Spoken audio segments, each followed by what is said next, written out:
Hey, John here from Jons Do It Yourself. When looking for replacement or backup batteries, I'm always wondering, should I go with the name brand and pay the full price, or should I go with a non-name brand that's compatible with the system at a fraction of the price?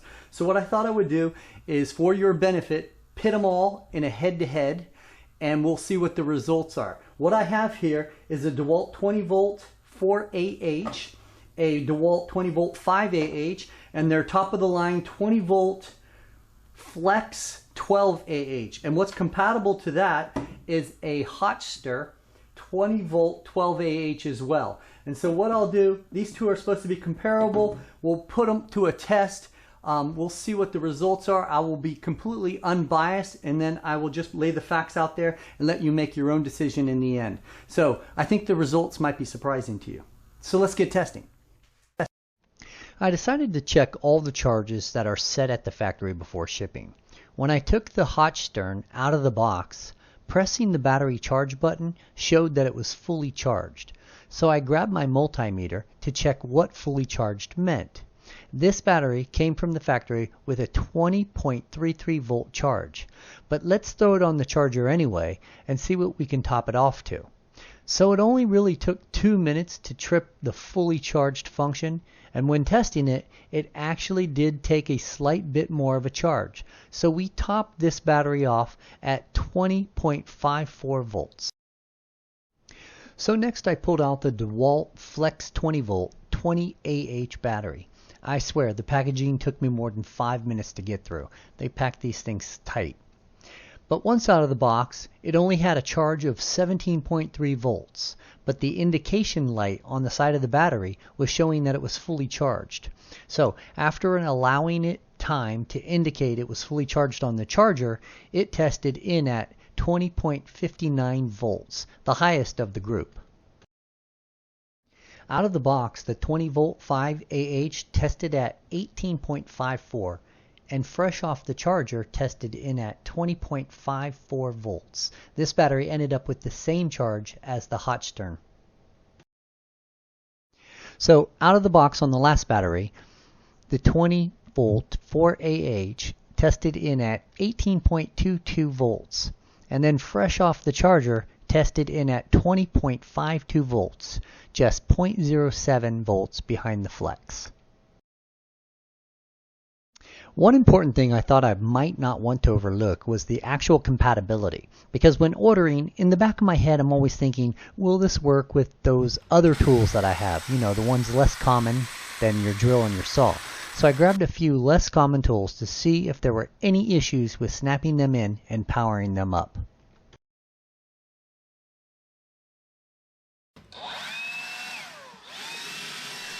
So for the test, it boiled down to two tools that I thought that when I normally use them, they killed my battery the fastest: the heat gun and my leaf blower.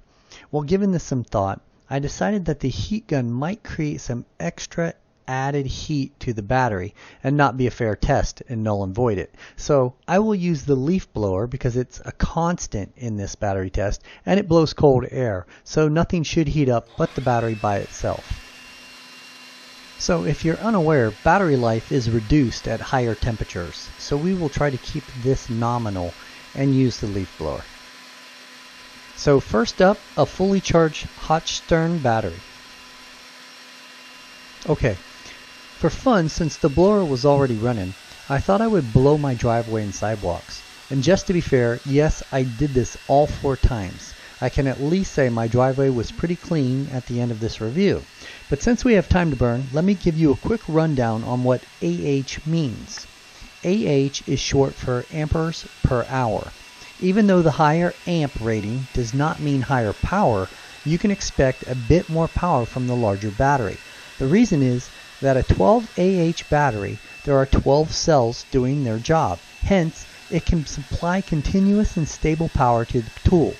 For instance, a fully charged 12 AH battery is capable of providing 12 amps of current for 1 hour. That said, if the tool requires 1 amp of current to function, the full charge will keep the gear powered for 12 hours. The mathematical representation of AH is amp per hour equals current times discharge time. Suppose you have a battery that pulls nearly 50 amps and is discharged in 1 hour. Then the ampere hour can be calculated as follows. Ampere hour equals 50A times 1H equals 50 AH for 1 hour. And that's how they come up with this equation.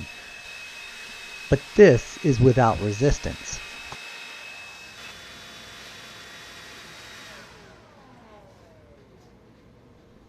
The hot Stern battery lasted for 16 minutes, and its temperature was 113 degrees. The battery lasted all the way down to 14.32 volts.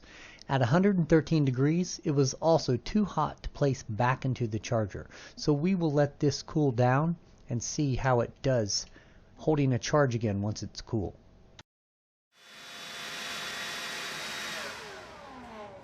The DeWalt 12AH Flex lasted 27 minutes. That's really impressive. And when its temperature was taken, it was 123 degrees. That was a little bit scary. The high temperature could possibly reduce the life of this battery sooner than expected. For those of you in Florida, I guess you could hope to get a full 2 years out of a battery like this. When tested after it was completely depleted, the battery took its power all the way down to 12.60 volts. That's using a lot of its capacity. The DeWalt 5AH only ran for 11 minutes and 23 seconds. That's not bad and kind of what I expect out of all my batteries. But the temperature of this thing was astronomical. Not sure why this battery runs so hot. It could be a poor connection in the battery itself. I don't know. But I was not expecting any temperatures this high. The depleted charge left in the battery was 13.73 volts. It might have cut off sooner due to the temperature, but I really don't know if there are fail-safes built into these tools or batteries.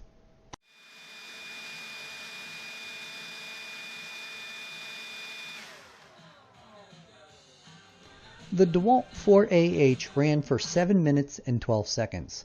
I expected it to be a little less than the 5AH, but not by 4 minutes. The temperature was 127 degrees. That's hot, but at least it's not as hot as 148 degrees like the 5AH. After I allowed it to cool down a bit, its depleted charge stood at 16.89 volts, the highest of the bunch, meaning I'm not getting everything out of this battery that I possibly could. So while I wasn't expecting the results that I got, obviously for the price of it, this is the same price as either of these in the same realm, around $10. Definitely outdoes both of these. Yes, you're going to pay quite a handsome fee for this. You did see that it ran hot, so I don't know how long it will last. I will have to redo this video in exactly 1 year to see how they still charge or hold a charge, and we'll go from there. So I think right now the Hotster is definitely a great buy.